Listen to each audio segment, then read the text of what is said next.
Yes, the masks are beautiful. So, hi everybody. Hello. Hello again. Welcome, welcome, welcome, welcome. Welcome to the 4th annual Take Back the Night 2021. Thank you all for coming. If you could please just mute yourselves, okay? Mute us?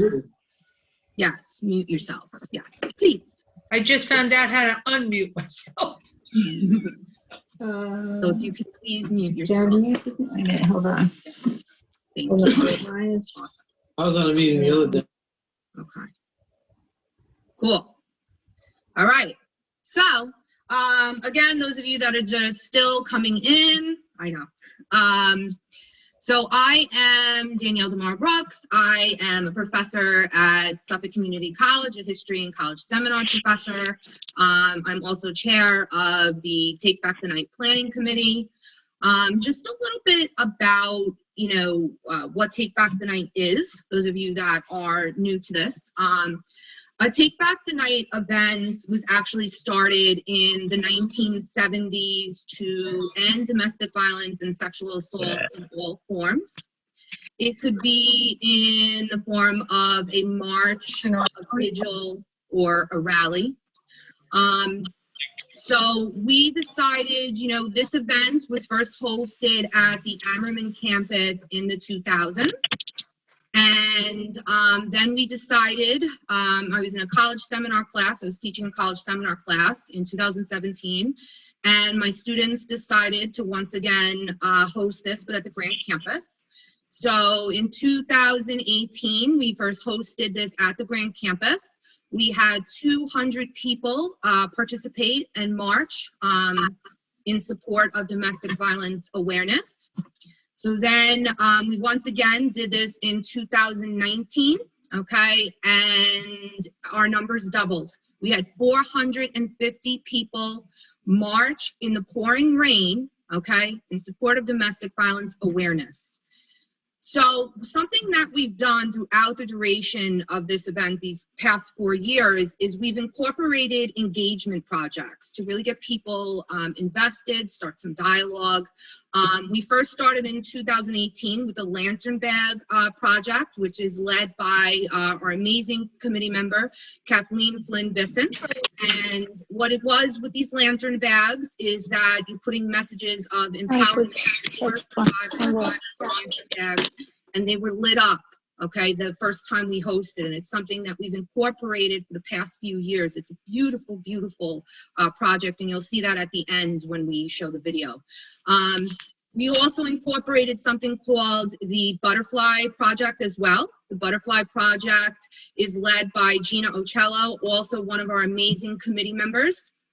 And again, that is writing these messages of empowerment and for survivors. And that's something that, again, we've incorporated throughout these past few years doing this type of event. The final project that we also incorporated is the Rock Project. That's led by our amazing committee member, Debbie Sullivan. And this is, again, messages of empowerment, for survivors. So we've done this throughout the duration these past few years, and it's a truly, truly amazing event that you'll see in all of these projects that came out. So I do want to thank, first of all, everybody for taking the time and participating this evening. I'm welcoming everybody. I see a lot of new faces, familiar faces, so I'm really, really happy to see everybody. I also want to thank my amazing, amazing committee, planning committee, who none of this would be possible without our dream team. And I am incredibly fortunate to chair such an amazing, amazing committee and event as well. So I want to thank my committee for all of their hard work. This is something that we have been working on for a year. This is something that's ongoing, and we worked really hard to put together this amazing program. I also want to You're mute. You're muted. Danielle, you're muted. I also want to thank our speakers, okay? Fred and Kat and Nicole, thank you so much for having the courage to share your story and be brave to share your story. And I know Nicole and Kat, Nicole, you have a poem, and Kat, you have a song. And thank you so much for being courageous and really sharing this with us.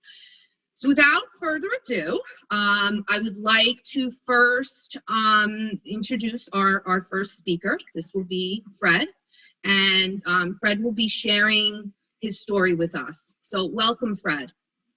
So if you would like to begin. So I've unmuted myself, correct? Okay, thank you. Good evening, everyone. I'm honored and grateful for this unique opportunity to share my story with each of you. I first want to say thank you to Danielle and all the committee members. I was fortunate enough to be a part of a Zoom event the other day. It was wonderful. I learned a lot. So I'm tremendously grateful to be a small part of this. I'll let you know that, please know that my emotions and tears that will come are those of gratitude. So please know that.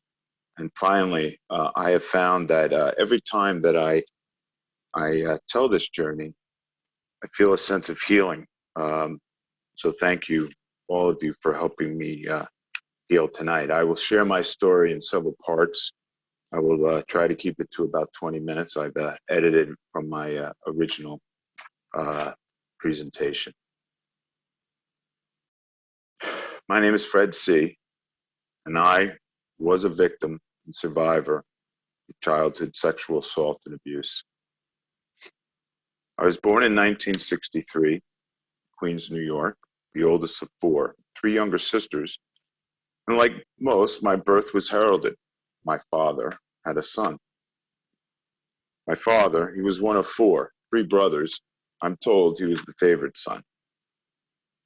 When I was about 2 years old, we moved from Queens out to Long Island in Suffolk County. Three younger sisters. I have three younger sisters. My youngest sister is 10 years younger than I am. My father, he loved sports. He worked hard and took the train in and out of Huntington into the city.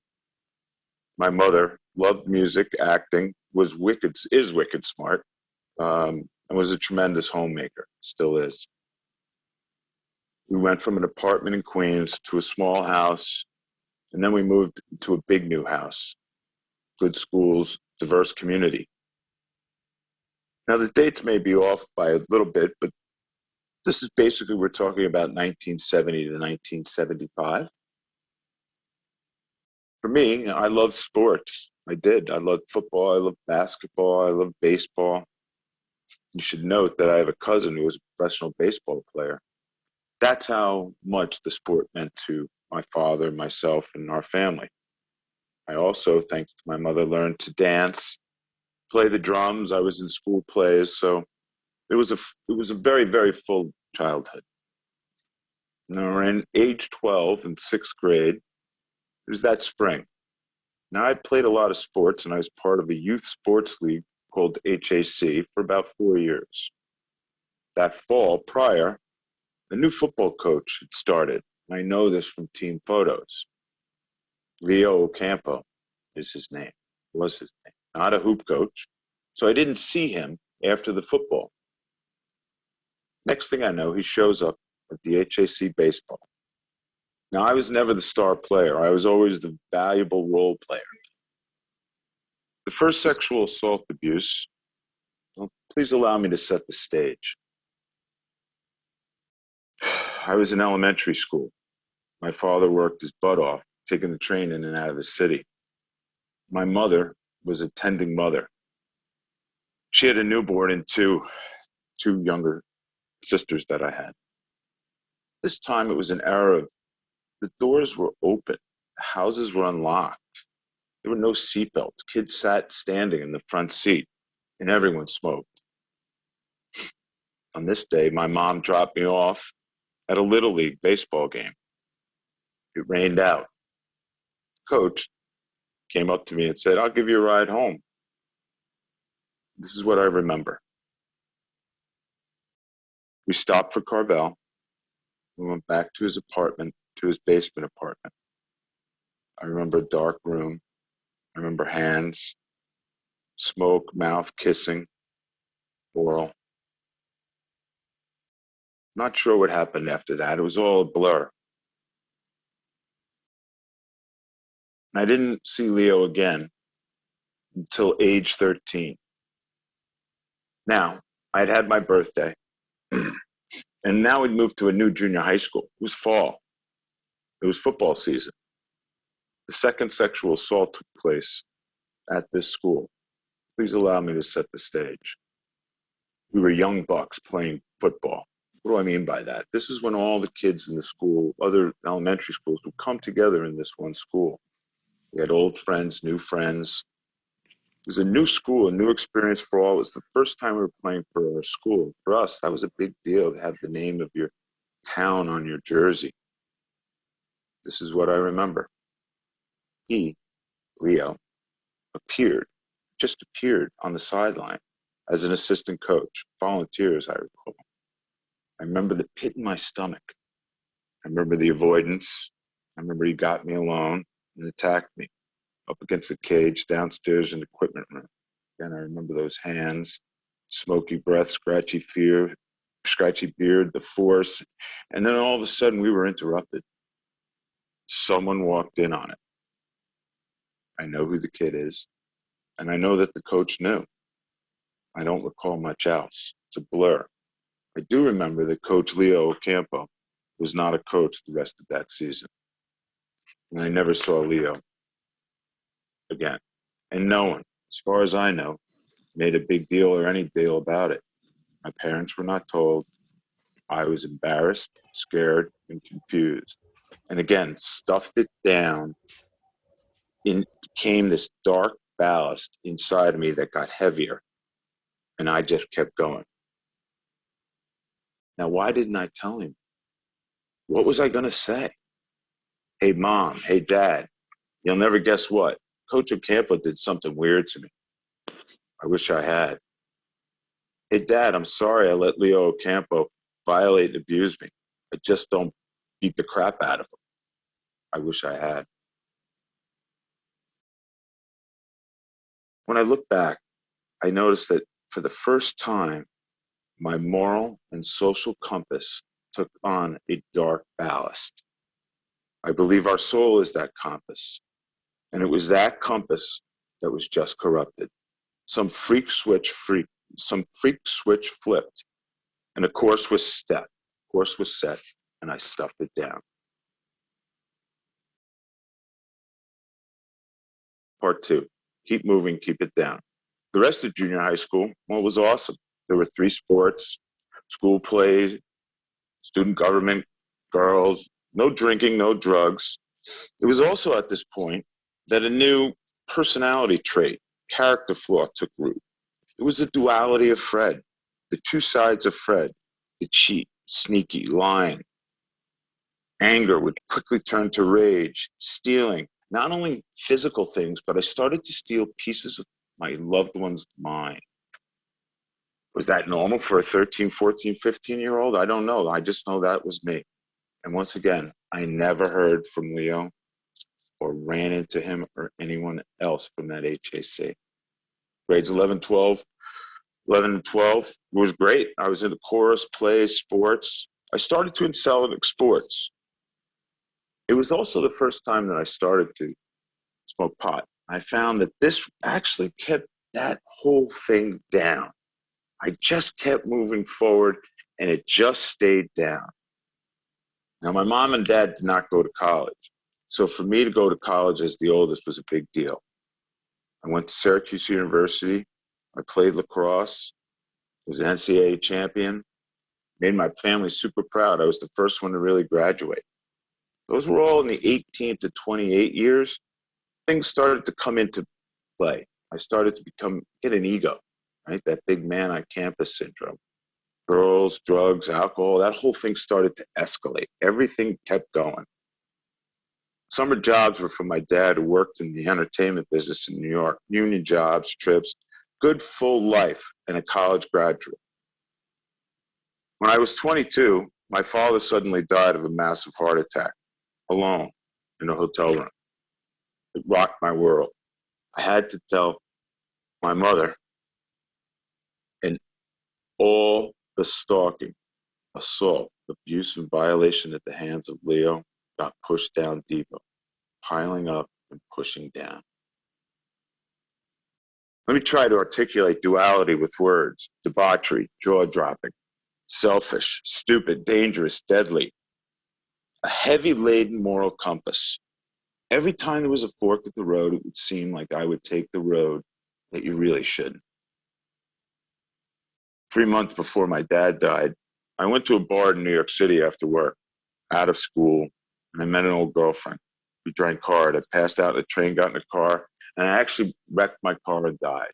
This is the kind of debauchery and recklessness that I exhibited. I was brought back to life. It was also the first time that I thought to myself, what's up with me? I just kept stuffing it down. Got into my old man's business and I excelled at it. I was a producer, a writer, won an Emmy for a sports doc. I made lots of films, programs on HBO, ESPN, all those things. I've met presidents, first ladies, attorney general, celebrities, all the things. Life was just getting started.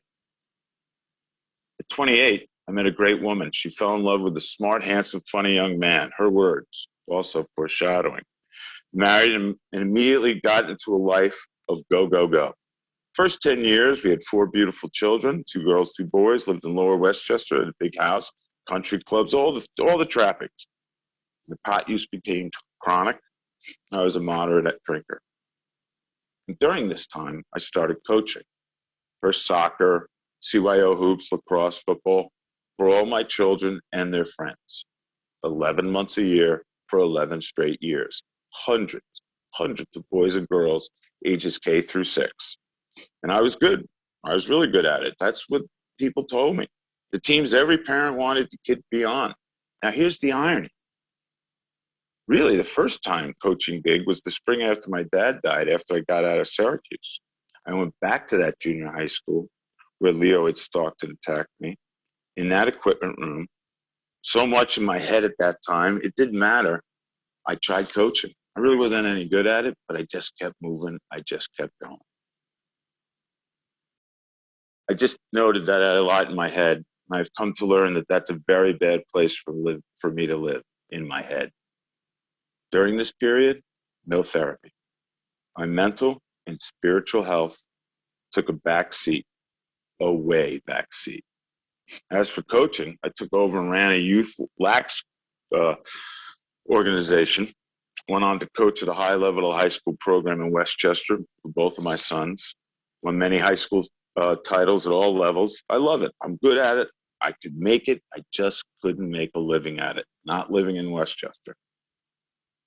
12 years into the marriage, I lost a big job and went on my own.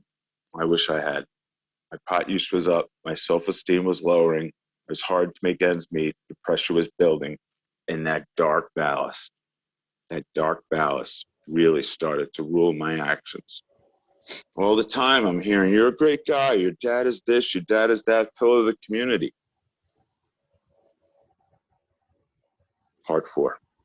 The end comes smashing down. 20 years into a marriage, I could not get moving. I just couldn't get moving in the right direction.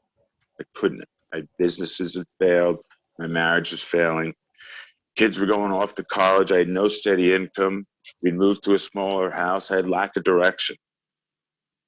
I went to my first professional psychologist.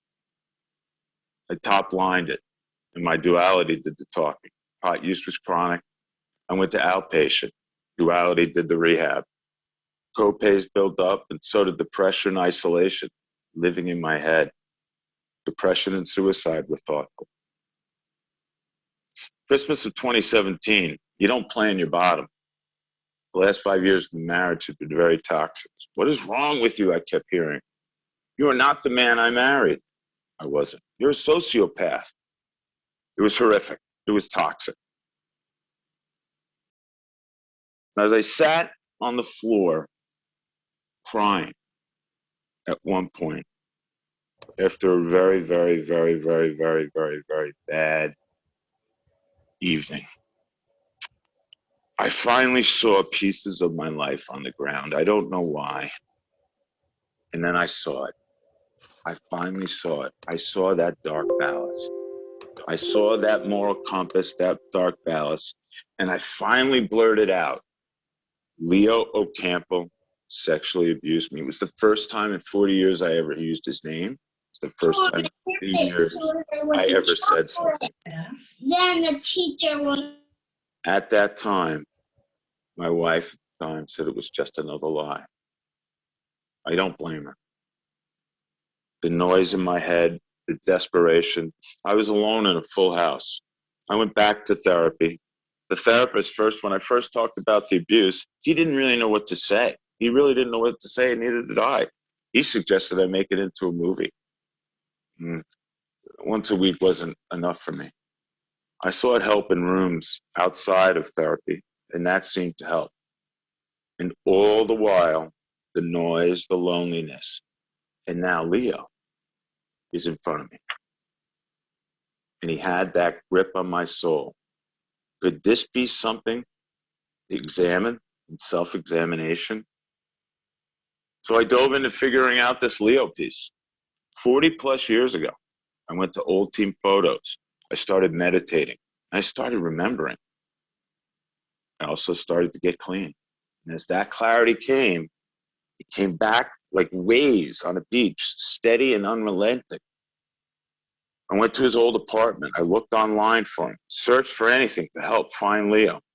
And when I found him, what was I going to do? I wasn't sure. I had accepted it had happened, and I kept thinking, what do I do with it? I didn't know what to do with it.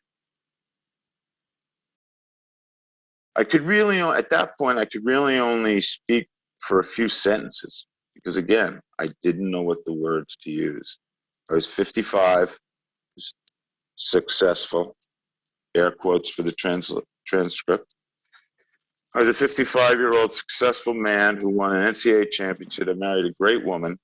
I won an Emmy, 4 beautiful kids, and a community leader, and I was in pieces, trying to put them back together.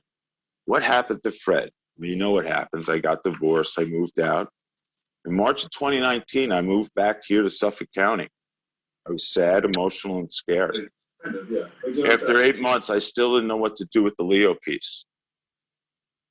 Now, I knew this thing called desperation. I knew that if I clung to it, it may become a gift. I learned that. I know that it was easier said than done. You know, I own my actions, and I know that my actions hurt. They hurt a lot of people. They hurt my sisters, my mother, my family. My ex's family was devastated. I loved being a big part of that family. That is how sick, twisted, and heavy my soulless soul was. I gave all that up. And it's hard to say what was said. It's hard to unsay it. It's hard to undo what was done. Is it all Leo's fault? I don't know. One day before, last part 5, one day before the end of 2019, I heard an ad, and we've all heard these on the radio, for Boy Scouts, right? Lawyer, sexual abuse. I thought about a Boy Scout. I'm not a Boy Scout, but maybe someone can help me. Where do you go? You go to Google. I had no idea why or what motivated me to do that other than maybe this gift of desperation. But I Googled child abuse help near me. That was the Google. You know what popped up? VIBES. Victims Information Bureau of Suffolk County. That's what popped up on my Google. I wasn't in therapy at the time, and I called them late in January of 2020. They gave me 2 numbers. One was to a counselor, one was to a lawyer. I called both of them. The first one that called me back was a VIBES lawyer named Judy. And it was the first time I slowly started to tell my story. Now, the VIBES lawyer talked about a law for victims of child abuse that I was going to expire at the time in mid-2020. She was not able to directly help me. suggested that I contact a lawyer who was specialized in this type of court filings. She also promised the counsel would call me back. And a few days later, in late February of 2020, I picked up a private number and started to speak with somebody from Vibes named Dolores. And all of a sudden, my world and Leo began to fall into place. We'll talk about Dolores in a moment. I did find a lawyer who handles this type of case. And more irony, he lived in Westchester, and I coached his daughter in youth lacrosse. I shared my story with him, which was starting to get a little easier to tell. He shared a powerful note with me and said it with such casual conviction, I knew it to be true.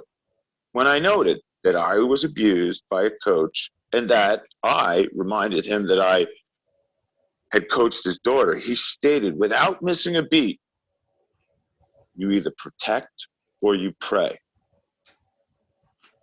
Meaning, I could have been Leo. That blew my mind. It was sobering beyond anything. It never crossed my mind. He also said he would find Leo, check out on the youth sports program and see if the school had any past claims against it. 6 weeks later, I learned Leo was dead. No findings of HAC or the school district. Thank you. And at least he didn't charge me. I will share. When I found out about Leo, I prayed for him. And a new emotion in this journey emerged, anger. Meanwhile, every week during March, April, May, Dolores and I started a phone therapy session, and for the first time focused on the trauma that occurred 40 plus years ago.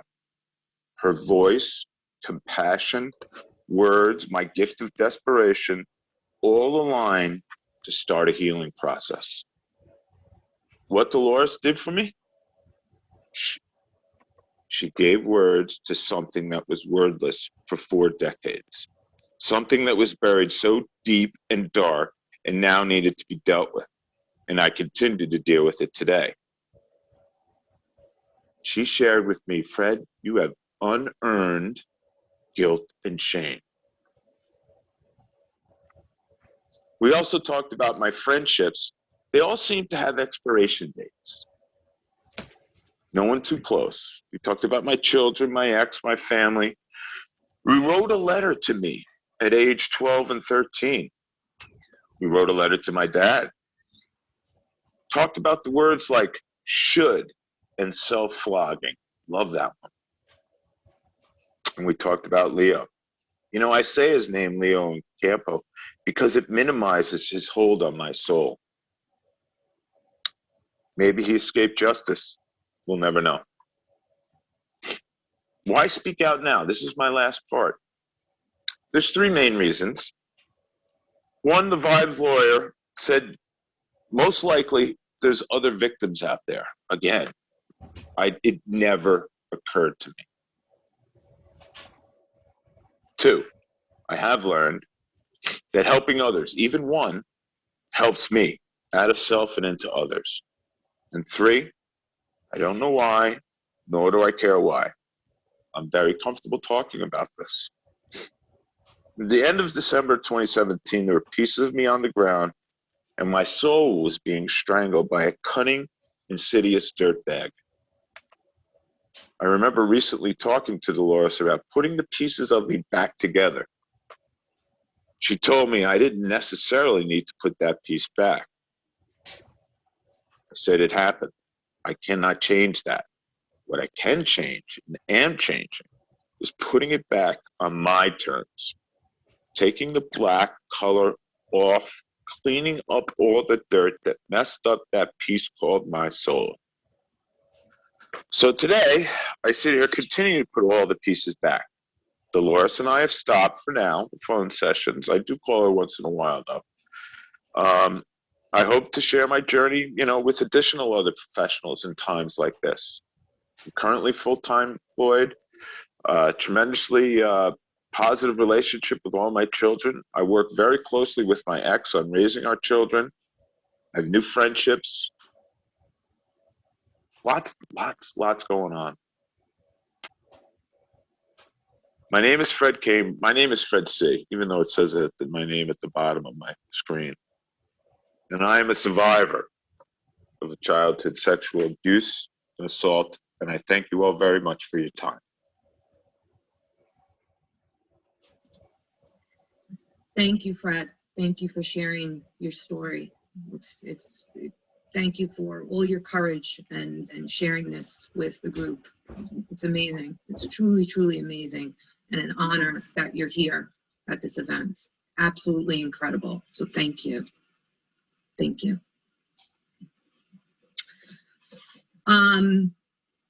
I would like to also now, our next speaker is going to be Nicole.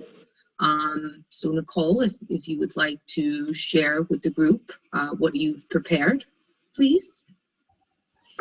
Hi everyone, my name is Nicole Cavalcanti. I'm gonna say my poem I wrote for ECLI, about ECLI. I am a victim, and I just want to say my poem. So go. Okay. Once you are saved, hold on tight. Hold on tight with all your might. You might have guilt and shame of your life. It feels like a deep scar with a very, very big knife. ECLI will make that pain go away. You'll talk things out and take things day by day. They'll give you wings to prosper like a butterfly. For when you were trafficked, the only option was to die. ECLI will give us our power back. They'll make us strong and put us on the right track. ECLI will give you a solid foundation and peers. So don't go back out, for then you will be a volunteer. So fly high, butterfly, show the world what we can do. For we are not objects anymore, treated like a dirty shoe. That's it. Thank you, Nicole. Thank you. That's amazing. Thank you very much for sharing that with the group, truly. So thank you.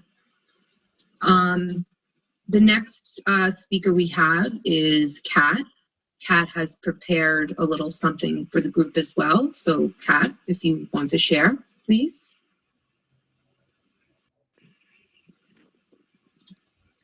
I started writing a song and it hasn't really come together yet. So right now it's just a spoken word type thing called Hymn. Didn't listen to a word I say. Hate the feeling you took my breath away. Tore me apart. Soon enough I was bleeding. The cuts you made in me were deep.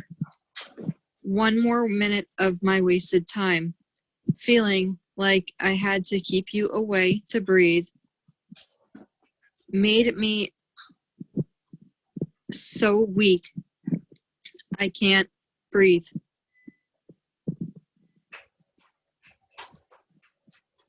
Though the truth may be buried, this will carry on. Don't listen to a word I say, wanting to be okay. One more minute of my wasted time. And that's it. Thank you, Kat. Thank you. Cursing in there, but I just figured maybe not. Yes, but thank you for sharing, Nicole and Kat and Fred. Thank you again. It's truly, truly amazing to have this. Beautiful. One of the things that I had mentioned earlier when we first started is, we've been doing this for, a few years, and what we do is we put together all of these projects and we, gather everything. And one of our amazing committee members, Gino Ocello, actually created a video that documents, when we first hosted Take Back the Night at the Grand Campus in 2018 and some of the other projects as well. One of the things virtually, just a little side note that we've been doing, we had to find a way to still have these engagement projects, but obviously we're in this virtual environment. So we were introduced to something called a Padlet.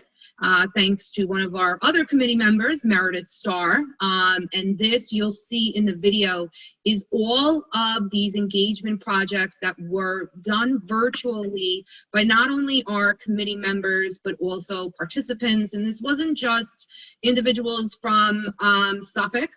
Our community partners and everybody else were also involved in these engagement projects, these virtual engagement projects. So without further ado, Gina, do you want to introduce the video that you created? I don't want to introduce, but I want thumbs up to make sure that you guys can hear the sound. So here we go. Can you hear the sound?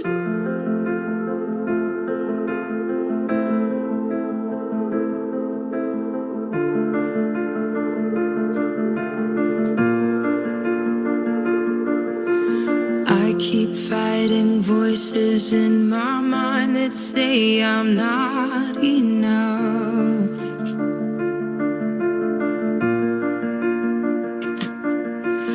Every single lie that tells me I will never measure up.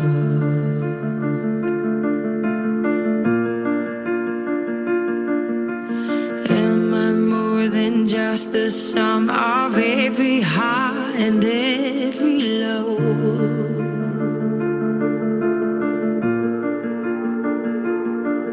Remind me once again just who I am, because I need to know. Ooh, oh, you say I'm loved when I can't feel a thing. You say I'm strong when I think I'm weak. And you say I'm held when I am falling short. And when I don't belong, oh, you say I am yours. And I believe, oh, I believe what you say of me. I believe the only thing that matters now is everything you think of me.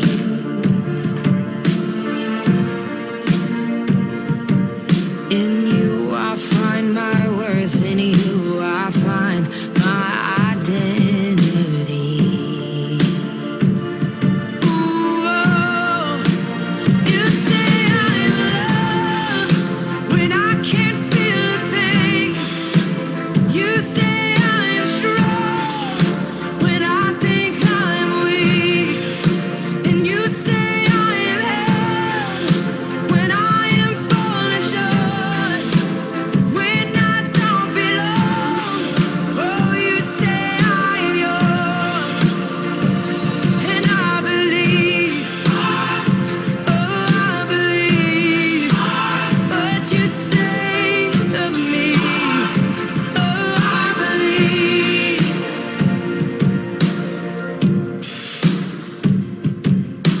Taking all I have and now I'm laying it at your feet.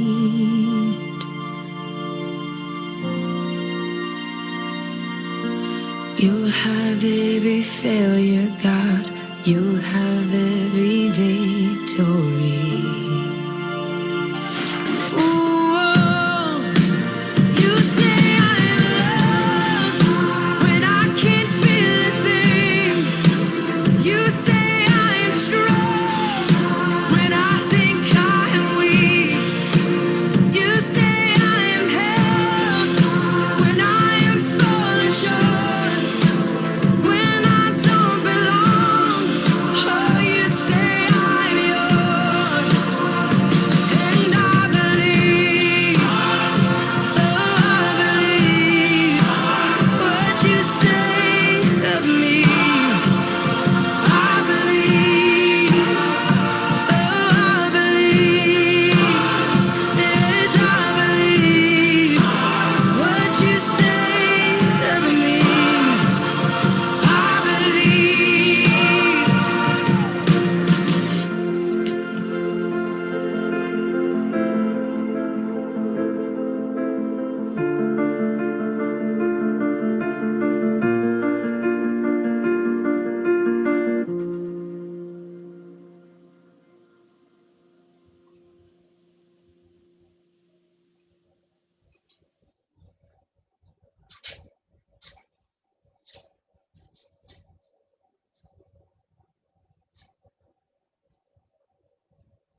have to Wow. say I watched that 100 times, and that one just killed me. Wow. Wow. And that's, that is everything incorporated the past few years that we've been doing, as well as what we've been presently doing this entire year leading up to Take Back the Night. So incredible video. So thank you. Thank you, Gina, for all of your hard work with that. I did want to mention that there are resources available both on and off campus. And Sarah, if you wouldn't mind, I believe you put the flyer in the chat box, but if you just want to share with the group as well. Hi, my name is Sarah Bowles. I'm one of the coordinators of mental health services here at Suffolk Community College. I did post a flyer that we sort of compiled with information about the mental health services that are available through Suffolk. I can also put in the chat how to reach out to us. It's a free and confidential service that's available to all students, but there's also a lot of other great resources and representatives from those organizations here with us today. Organizations like Vibes, like ECLI, like the Retreat in Riverhead. And there are these great resources that are available to all of you or anyone that you might know that is struggling with some of the issues that we touched on tonight. So I'm going to try to put it again after there's the flyer again that has a lot of those resources listed. There you go. And the link is there from Evan about our services, and our website has the same resources sort of listed. So no matter where you go, you'll find that information. One of the things I also wanted to mention is one of the things we've been doing on campus is this You Are Not Alone campaign, incorporating Take Back the Night this evening. And we also have the Out of Darkness walk. And Sarah, if you want to mention that, that's actually tomorrow. Truly another amazing event if you want to share that. Wow. Yeah, thanks for mentioning, Danielle. I appreciate it. I think one thing that I want to, I guess, just mention here is that I think suicide and that issue itself is tied very closely to issues of domestic violence, dating violence. You can even, Fred mentioned in his talk how that's something, suicidal ideation, things like that are often issues that not only survivors struggle with, but perpetrators. So it's one of those things that's, woven into all these different issues that were touched on tonight too. And it's another big issue facing the college population. So we do have an event tomorrow. I can put in the chat the information about that. And that's kind of ongoing. It goes until June. So you can walk anytime between now and then. And it raises money for the American Foundation for Suicide Prevention. But thanks, Danielle, for mentioning. You're welcome. You're welcome. So one of the things that we've been doing, I'm sure you guys that signed up, we have some amazing community support for Take Back the Night. And we had a number of different individuals donate prizes that we've been raffling off all week, okay, just because they believe in this cause and out of the goodness of their heart donated. So we're going to announce, we have some remaining raffles. Bruce is going to announce the winners. So if you didn't catch them during the week on our social media, we're going to go over the winners, who the winners are for these prizes. So Bruce, you have the floor. Thank you, Danielle, and thank you for a tremendous job. Thank you to our victims/heroes who are every year, it just gets you in the heart, as Gina was saying. Gina, tremendous job to the committee. Love your masks, Gina, and working with you all the time, and the committee, and getting to know everyone from these wonderful groups. Isolation is truly, a major tool of abusers, and I think Take Back the Night every year, and the number of people that I get to meet every year through this just shows how coming together can hopefully put an end to this going forward. That being said, let me read off the winners. Meredith Starr won the New York Home Sweet Home basket from ACD Vinyl. Congratulations. I'll say congratulations at the end, but I'll also say it as I'm going. Josh Wolfson won the Long Island Home Sweet Home basket, also from ACD Vinyl. Tiffany Daly won the Just Girly Things basket from ACD Vinyl. Hope I pronounced that correctly. Hannah Watson, the beautiful butterfly cup from U Select Design. Congratulations. Laura won the Take Back the Night candies and pretzels from Sweetie's Candy Cottage. Diana Palacios won the Decades basket from ACD Vinyl. Russell Gusak won a $50 gift card to Butterfield's Restaurant in Hop Hog. Daniela Garcia Dominguez won handmade butterfly cookies from Cheryl Sirocco Fudge. I'm getting hungry as I read these, by the way. Adam Barcia won a $50 gift certificate to Amazon gift card from Suffolk Community College. Addiction Studies Program, OASIS, the Office of Addiction Services and Supports Prevention at Grant. And Arlicia Robinson won a $70 gift card to Hand and Stone Massage and Facial. Lorraine DeMora won a $70 gift card to Hand and Stone Massage and Facial, and Danielle will explain that one later.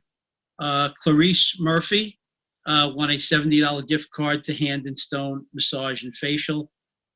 Juliet Enka won a $70 gift card to Hand and Stone Massage and Facial. And last but not least, Melita Bonilla won a $150 gift certificate to Cactus Salon. So congratulations to all the winners, and thank everybody for your support.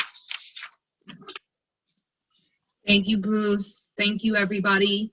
I just, in addition to our amazing, committee and participants and speakers, I just do want to give special thanks to some of our community planning committee members on the Take Back the Night planning committee, who really have been, throughout the duration of planning for Take Back the Night, have been heavily involved at all of these engagement events. And I just want to thank the Victims Information Bureau of Suffolk, the Empowerment Collaborative of Long Island, the Crimes Victims Center, Brighter Tomorrows, the Safe Center of Long Island, Long Island Against Domestic Violence, and the Retreat.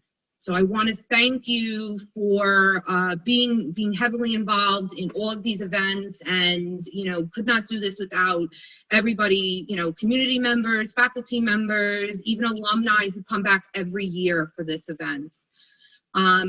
So thank you, everybody, for coming. Thank you, our speakers. It's been a pleasure, and have a great evening, everybody. So thank you. Thank you.